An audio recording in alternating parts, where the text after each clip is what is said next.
La CNSA devient gestionnaire de la branche autonomie de la sécurité sociale. Que signifie cette réforme pour l'ensemble des partenaires de la branche ? Comment travaillons-nous désormais ensemble ? Pour répondre à ces questions, agences régionales de santé, conseils départementaux, maisons départementales des personnes handicapées ou maisons départementales de l'autonomie et CNSA, Caisse nationale de solidarité pour l'autonomie, nous avons co-construit de nouvelles modalités de travail en commun. En nous appuyant sur nos valeurs partagées, confiance, partenariat, cohérence, citoyenneté, transparence et efficience, et nos principes d'action communs, mieux se connaître, coordonner nos actions, territorialiser, simplifier, partager les données et mesurer notre impact, nous avons retenu 11 priorités stratégiques de la branche autonomie. Elles sont regroupées en 3 thématiques.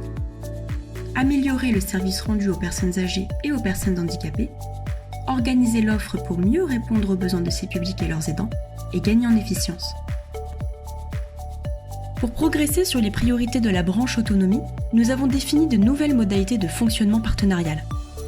Elles reposent sur un cadre conventionnel décloisonné et des modalités de pilotage et d'animation repensées à l'échelle de la CNSA comme celle des territoires.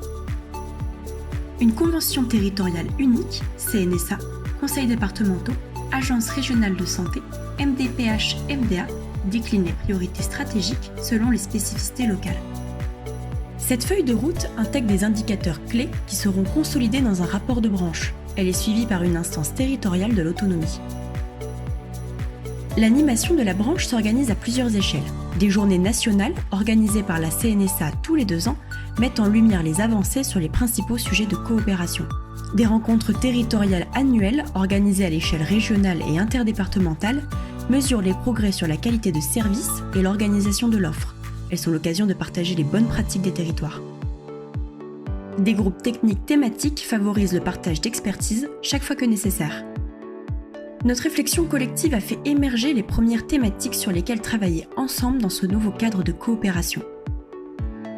Par exemple, le service public territorial de l'autonomie, le développement et l'adaptation de l'offre pour rendre possible le maintien à domicile des personnes âgées et proposer des réponses individualisées, plus inclusives aux personnes en situation de handicap. Faire vivre concrètement notre cadre de fonctionnement permettra de l'enrichir ensemble. À nous d'agir.